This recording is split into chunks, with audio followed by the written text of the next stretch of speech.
भारत में अब क्रिप्टो को मिल गया है प्रॉपर्टी का दर्जा भैया, और ये दर्जा सरकार ने नहीं, कोर्ट ने दिया है। और कोर्ट ने दिया है इसका मतलब ये नहीं है भैया मान्यता नहीं है, कोर्ट ने दिया तो और ज्यादा ये इंपॉर्टेंट है, क्योंकि कोर्ट ने अगर किसी बात को कह दिया तो उसकी प्रायोरिटी सबसे ऊपर है। तो कोर्ट ने बोल दिया है इसको प्रॉपर्टी। अब ये प्रॉपर्टी क्यों कहा है, इसका मतलब क्या है वो समझाता हूं, पूरी कहानी पहले। दरअसल 2 साल पहले 27 जुलाई 2024 को 1900 करोड़ का क्रिप्टो हैक हुआ था वजीरेक्स में। वजीरेक्स में सबसे बड़ी हैकिंग। तो वजीरेक्स ने भैया हैकिंग हो गई, पैसे चोरी हो गए, क्रिप्टो चोरी हो गए, तो वजीरेक्स कहां से पैसे दे, लोगों का पैसा फंस गया। तो कुछ लोगों ने केस किया, उसमें से एक महिला ने केस किया था, लगभग 2 लाख रुपए का आसपास का उसका इन्वेस्टमेंट था XRP कॉइन में। तो उसने बोला कि हमने वजीरेक्स में इन्वेस्टमेंट किया था, ये हमको पैसे नहीं लौटा रहे हैं। तो केस वेस चला। तो केस में फाइनली मद्रास हाईकोर्ट ने बोला कि चूंकि उसका पैसा इन्वेस्टमेंट था एक डिजिटल करेंसी में, वो डिजिटल करेंसी अगर हैक भी हो जाती है तो एक्सचेंज की जिम्मेदारी बनती है कि उसका पैसा वापस करे। और इसी दौरान कोर्ट ने इसको बोला ये एक प्रॉपर्टी है।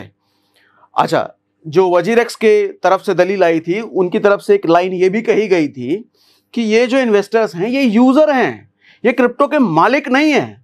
तो इस पर कोर्ट ने कहा कि ये यूजर नहीं है, ये मालिक ही हैं, ये क्रिप्टो एक प्रॉपर्टी है। और इस प्रॉपर्टी, जिस तरह की कोई भी प्रॉपर्टी होती है, रियल एस्टेट प्रॉपर्टी या फिर हमारा स्टॉक मार्केट में स्टॉक्स खरीदते हैं वो हमारी प्रॉपर्टी होती है, हम बैंक में FD करते हैं वो हमारी प्रॉपर्टी होती है, इसी तरीके से ये डिजिटल करेंसी भी जो इन्वेस्टर्स हैं उनकी प्रॉपर्टी है और इस पर पूरा मालिकाना हक उनका है।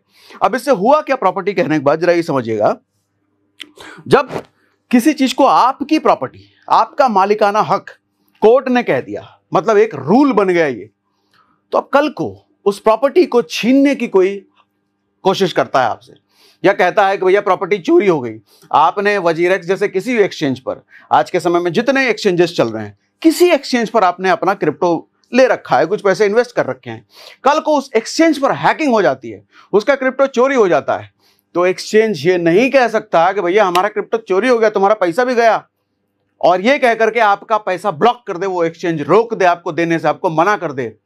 ये एक्सचेंज की अब औकात नहीं है।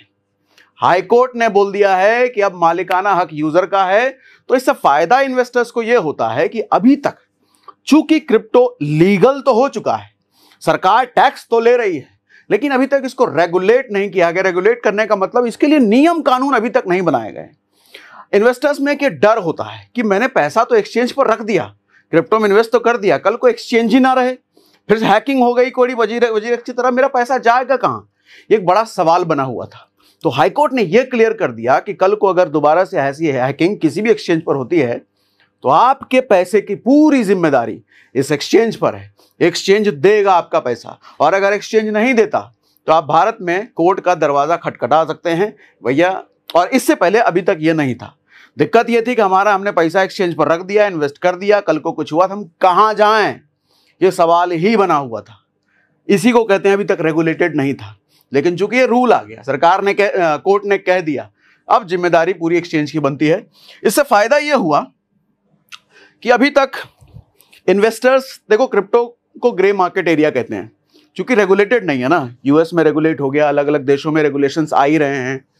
यह भी सच है कि इंडिया में आज न कल आ जाएगा। हम स्लो जरूर हैं लेकिन चीजें होती चली जाएंगी। ये एक लेवल का आप समझ सकते हो ऐसा इनिशिएटिव है जो कि क्रिप्टो को और ज्यादा रेगुलेशंस की तरफ हम बढ़ने का एक इनिशिएटिव आपको आप कह सकते हैं। अच्छा, एक चीज मैं और ऐड कर देता हूं कि अभी जैसे स्टॉक मार्केट में आप इन्वेस्ट करते हैं ना, तो कल को कोई दिक्कत आती है, आपको किसी तरह का कोई कम मतलब पैसे के साथ कोई दिक्कत आ गया, स्टॉक में हेरफेर हो गया, ऐसा कुछ, ऐसा बहुत रेयर होता है क्योंकि सेबी बैठी है इधर, तो आपको कोर्ट जाने की जरूरत नहीं पड़ती, आप सीधा सेबी में कंप्लेंट करते हैं। हाँ, सेबी ना सुने तो आपको कोर्ट जाने की जरूरत पड़ती है। अभी सेबी जैसी कोई रेगुलेटरी बॉडी नहीं है क्रिप्टो को लेकर के, तो आपको कोर्ट जाना पड़ता है। लेकिन अच्छी बात यह है कि कोर्ट में भी अब सुनवाई होगी, आपके पैसे के साथ कोई छेड़छाड़ नहीं कर सकता। तो लोगों के मन में जो सवाल होता है क्या क्रिप्टो सेफ है, अब शायद इसका जवाब हाँ हो सकता है, क्योंकि कोर्ट है पीछे। कुछ हुआ, एक्सचेंज ने देने से मना किया, तो पीछे कोर्ट भैया एक्सचेंज को देना पड़ेगा। तो एक अच्छा इनिशिएटिव है, अच्छा पहल है। आपको क्या लगता है इस बारे में, कमेंट बॉक्स में बताइएगा जरा।